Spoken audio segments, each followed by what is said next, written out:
asked me about the meaning of the chairs that are down below. So I'm going to tell you about the meaning of the chairs. They are representing all of the generations who are a part of our worshiping congregation. And at this hour, we really do get the pretty full breadth of that. There were babes in arms being carried in today who had not yet adapted to the time change. And there were the equivalent of their great-great-great-grandparents as well. May have had one too many great in there, but y'all are great. So it will help us envision this, however, if we can actually put some bodies in some of these chairs. So I'm going to walk through the varying generations, and we're going to be looking for 5 volunteers who are willing to come up and be seated in the chairs. You don't have to say anything. That would be the first question people ask. Do I have to talk in public? No, you don't have to talk in public. We will not be handing you a microphone. We will want your assistance in lighting some of the candles, and Carrie Yoder will help with that.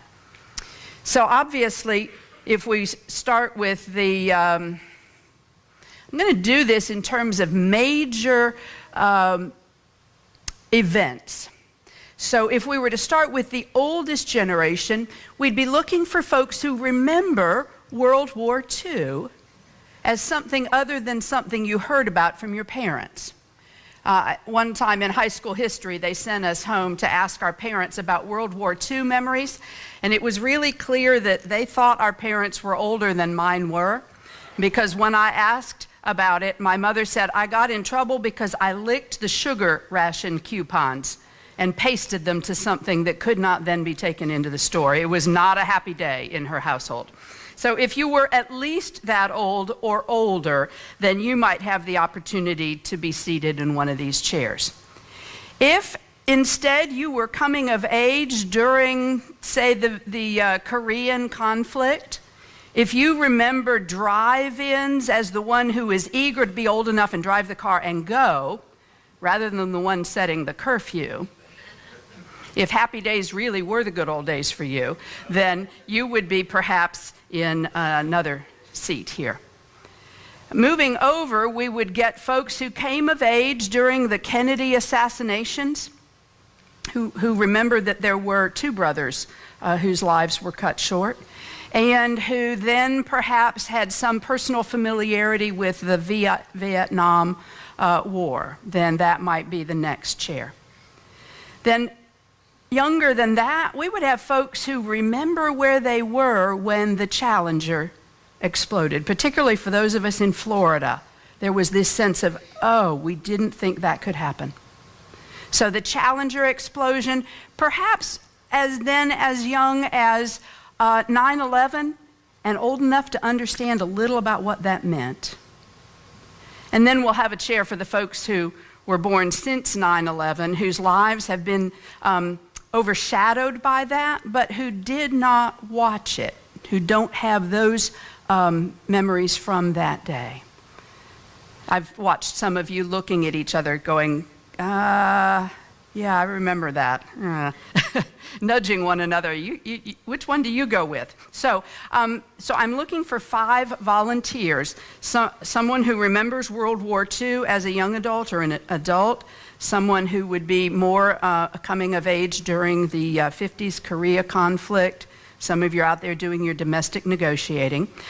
You don't have to wait until I call the age. If you're willing to come and sit in one of these chairs, you don't have to speak, but I could use some volunteers.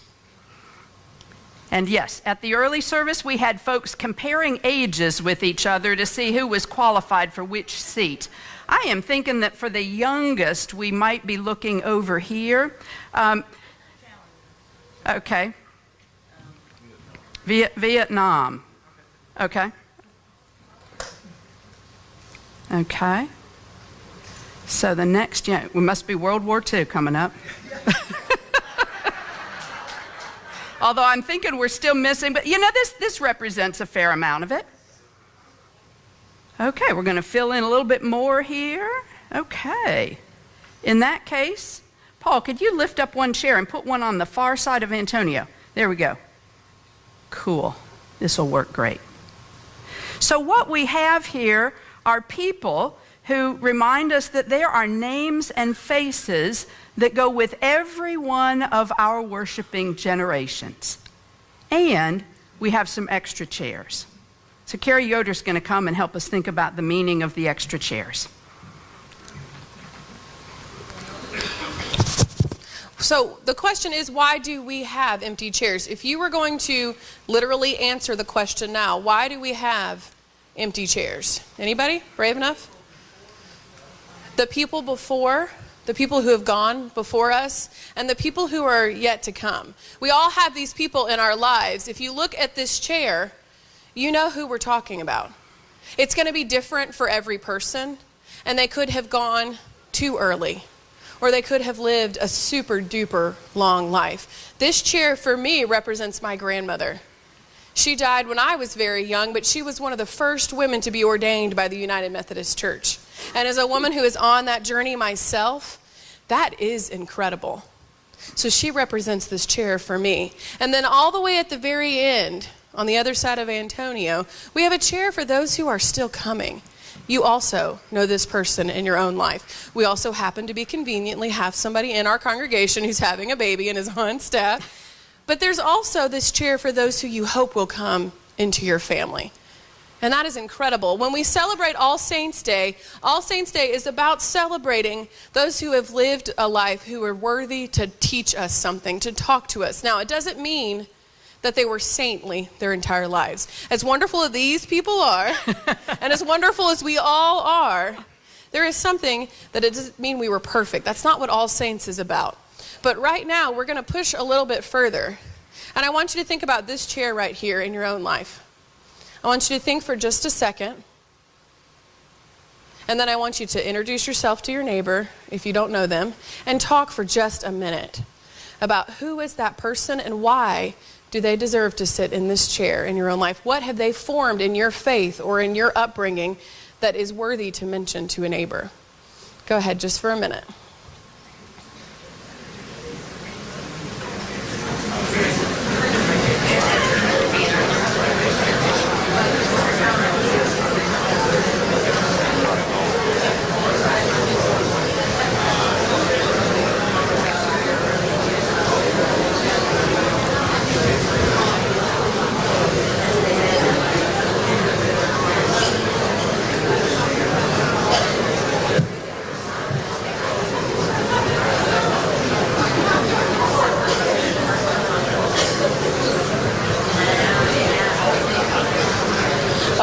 The murmuring I hear. That murmuring I hear, you know what I hear in that murmuring? So many people who have had an impact on our lives. Thanks be to God for those people. And then the next question that I have for you, the final question I have for you is the people that are still coming. Who is going to be those people for the babies that are yet to be born? Who are going to be the people who pour into them, who teach them God's promises, who help them grow up in the faith? Who are going to be those people? We hope that it's going to be us, right? We hope to live lives that are worth remembering and that have done great things. And so as you continue on in this All Saints' Day, think about your own self and those generations that are coming up that are still coming up in our lives. Thank you, Carrie. It is important that we have people who teach us about the faith. The scripture reading for today was written to some people who were in horrible circumstances. They had to move somewhere they didn't have any intention of moving, and no, it wasn't a job change. It was the devastation of their country being overrun by another government. We actually see a lot of that going on in our world today, where folks find that their lives are simply devastated by circumstances over which they have no control. They found themselves in exile, is the fancy word for it, a long way from home, and wondering, how would they worship God there? Could they worship God there? What would life eventually yield? And all they could see was discouragement, despair. And into that darkness come these words of hope from the prophet. if we had assigned Carmen to go back and start at the beginning of the chapter, which we didn't, it would have started by reminding us that God's got plans and purposes that stretch back, that are as old as we can possibly imagine. And that from the beginning, God's desire was that we be in relationship with God. That we're created to be in relationship, human community with each other. And that God's perfect desires for that were thwarted by the capacity for evil and for the brokenness that sin brought into the world. And for death, which is both a gift and the veil that shrouds us all. And God was patient and persistent. God didn't leave us trapped in that bitter consequence of those early bad choices of our ancestors and the brokenness that is within each of us. God kept speaking through prophets and teachers, through parents and the community of faith. God kept raising up generation after generation of people who believed and trusted the promises and who reinforced those promises and purposes in others. Ultimately, it came to fruition, of course, in Jesus. And after his death and after his resurrection, the people who followed him remembered today's passage. Those of you who like to read and reread, if you go back and look at it, will discover that, yes, there are echoes of this throughout the New Testament.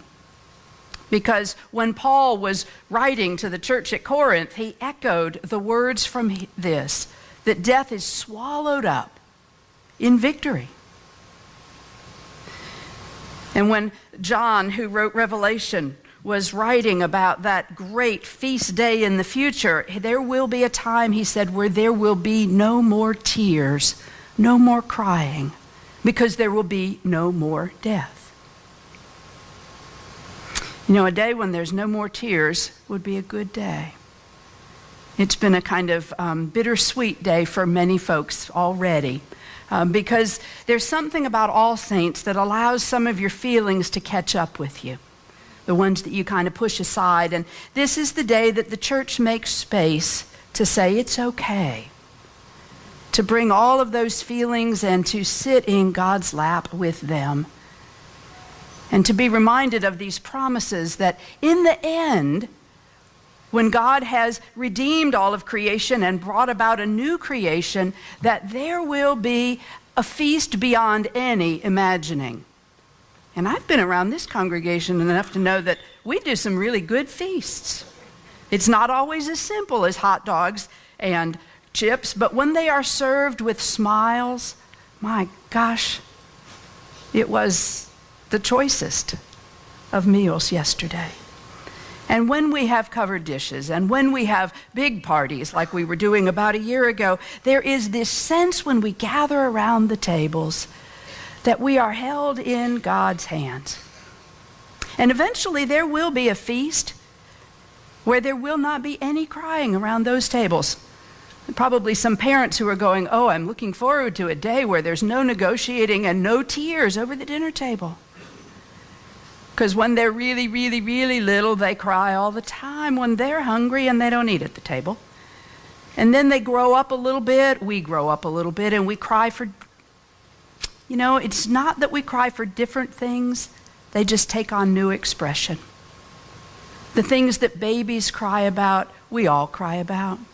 When we're hungry, when we're scared, when we're lonely, when we hurt. Now, there will be other seasons in life where it's hurt feelings rather than physical pain. And then there will be other seasons where it is a physical pain that we could not possibly have imagined earlier. Or where it is something that has happened to someone we love. And we begin to know what it is to hurt on behalf of someone else. And when we lose those who are precious to us due to death, we do cry. We do. But the promise from God is that as difficult as those final words are, they're not God's final word.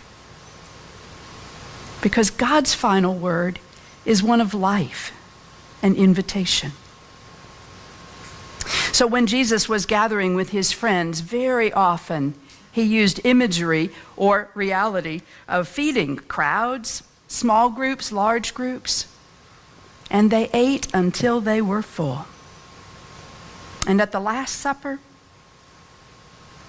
they ate and established a meal that every time we celebrate it, we both look back to that meal and we look ahead to a banquet, a buffet that is beyond all compare. Knowing that at that meal, everyone will be welcome. At that meal, everyone will be safe. And everyone will be gathered together. So today we remember both the people that we've named in our hearts and to our neighbors, and we remember specifically 10 of our congregation. I don't think that they all 10 knew each other. They worshiped at different services. So I'm not sure that their paths had crossed. They came to this church by a lot of different ways. Some were here for a very long time. Some worked here for a very long time. Betty Sue Bradford was the church secretary for a long time. Others came because of family. You know, it's not just children who come because their parents go to a church. Sometimes one's parents come because their children go to a church, or one's siblings come because that's where they know someone. Some of them were very outgoing and athletic, everything from tennis to fishing. Others, I don't think, really knew how to bait a hook and had no real interest in it. Some were quite sociable, made everyone feel at home, had the capacity to reaching out to those who were rather different. And others were a little more self-contained and needed others to reach out first. I have no idea exactly how it happens, but I kind of hope that there are these little mini reunions or introductions as folks get to heaven, and the sort of graduating class of our congregation get to meet each other and then go spend time with all the others that they're anticipating seeing, but get reminded that in God's house